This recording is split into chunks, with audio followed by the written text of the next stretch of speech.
Hello viewers, আসসালামু আলাইকুম। আশা করি ভালো আছেন। তো আজকে আমি আপনাদেরকে ফটোশপের কিছু কাজ দেখাবো। তো সেটা হচ্ছে যে ছবির মাথা কেটে জোড়া লাগানো। তো চলুন শুরু করা যাক। হচ্ছে ফাইল থেকে আমরা ওপেন করে দিব। ওপেন করে আমরা এখান থেকে কোনো ইমেজ নিব। ধরেন যে এই একটা ইমেজ নিলাম।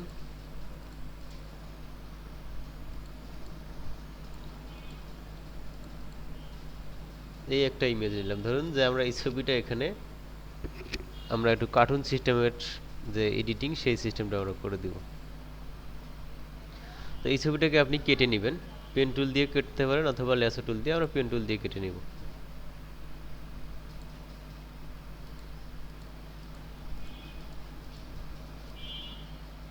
তো আপনি সুন্দর করে পেন টুল দিয়ে কেটে নেবেন।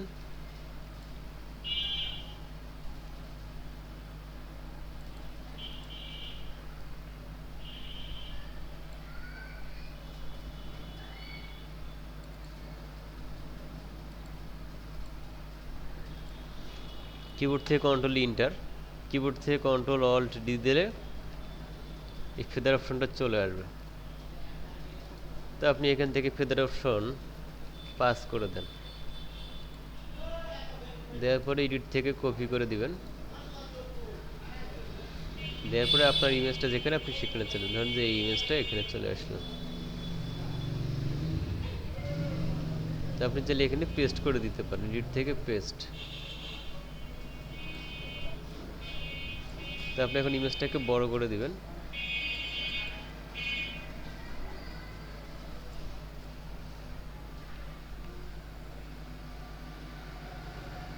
তো দেখুন এটা হচ্ছে ফান ভিডিও।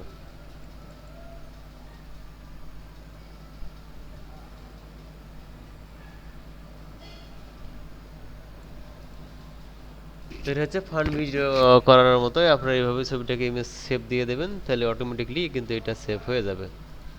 আমরা এখন সেভ করে দিব। Just JPG S1 save. Just save করে দিলাম। আপনারা চাইলে এই ছবিটাকে রিমুভ করে দিয়ে নতুন করে আরেকটা ছবি এখানে বসাতে পারেন। ধরুন সেক্ষেত্রে আমরা অন্য একটা ইমেজ নিয়ে আসবো।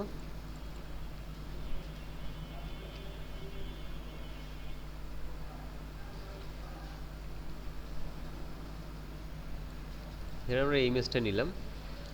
জাস্ট আমরা ফেসটা দিব। তো আপনি সেই ক্ষেত্রে আপনাকে যেটা করতে হবে, আপনি ল্যাসো টুল দিয়ে এটাকে কেটে নেন।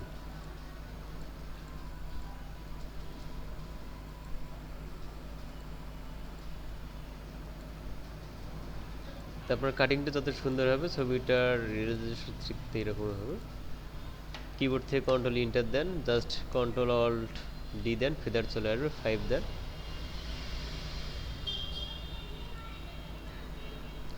তারপর এটাকে আমরা কপি করে নিব এখন।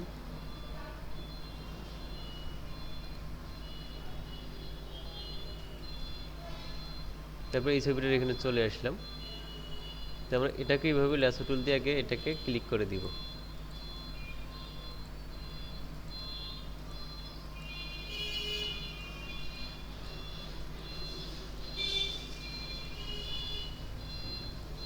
তো এখানে কন্ট্রোল ইন্টার দেন, কিবোর্ড থেকে কন্ট্রোল অল্ট ডি দেন, তাহলে এরকম ডায়লগ বক্সটা চলে আসবে। আপনি এখান থেকে ফেদার অপশন 5 এ দেন। তারপর কিবোর্ড থেকে কন্ট্রোল শিফট ভি দেন, তাহলে ছবিটি কিন্তু এখানে পেস্ট হয়ে গেছে। ফ্লিপ হরিজেন্টাল, আপনি এর ছবির উপরে রাইট বাটন ক্লিক করবেন, দেওয়ার পরে ফ্লিপ হরিজেন্টাল, ছবিটা কিন্তু ঘুরে গেছে। তো আপনি ছবিটাকে একটু বড় করে দেন।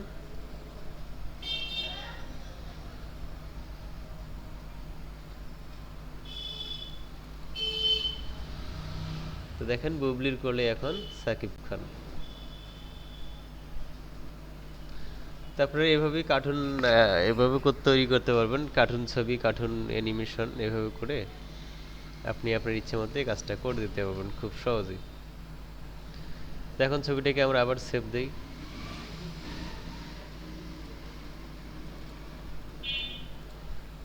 তো আমরা এখানে S2 দেই,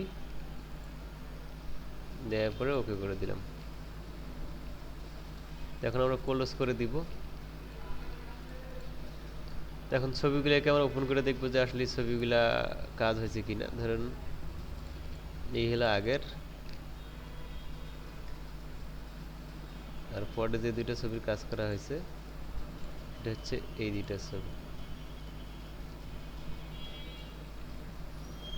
তো কেমন হয়েছে বন্ধুরা ভিডিওটা, ছবি দুইটা? তো দেখেন, তো যদি কেন আমার ভিডিওটা ভালো লেগে থাকে তো অবশ্যই সাবস্ক্রাইব, লাইক, কমেন্ট অবশ্যই করবেন। তো ভিডিওটা অবশ্যই ছোট হয়ে গেছে, আর একটু বড় বানানো দরকার।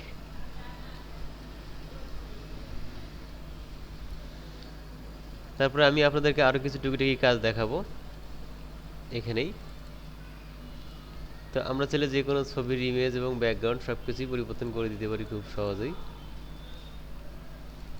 এই ছবিগুলা জাস্ট আপনি যদি কোনো ব্যাকগ্রাউন্ডে দিতে চান, তো আপনি সেক্ষেত্রে এই ব্যাকগ্রাউন্ডে ধরেন যে ছবিটা দিবেন, টেনে ছেড়ে দিলেই ছবিটা কিন্তু চলে আসছে। দেখেন,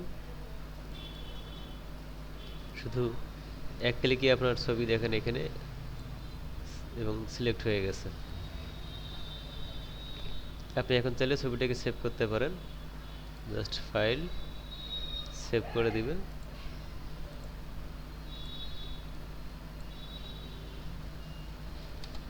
তো এখানে যেহেতু আমরা সেভ করে দিলাম, কিবোর্ড থেকে কন্ট্রোল ইন্টার দিলেই সেভ হয়ে গেছে। আপনি এখান থেকে ব্যাস লাইন স্টার্ট ক্লিক করে দিবেন।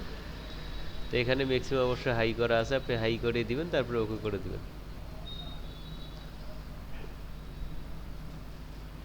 তো ছবি আগে থেকে যদি আপনার পিএনজি ফাইলে করা থাকে, তাহলে সেক্ষেত্রে আপনি ছবির ব্যাকগ্রাউন্ড খুব সহজেই চেঞ্জ করতে পারবেন। আপনি যে কোনো সিনারিতে খুব সহজেই আপনি ছবিটাকে বসিয়ে দিতে পারবেন।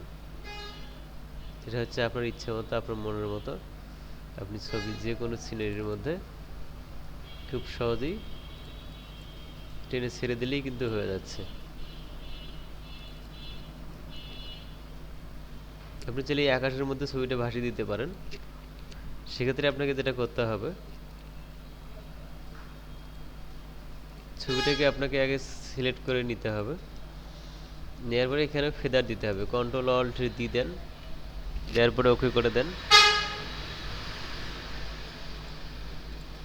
তারপরে এখন আপনি এডিট থেকে কপি করে দিবেন, কপি করে দেওয়ার পরে আপনি এখন এখানে চলে আসবেন।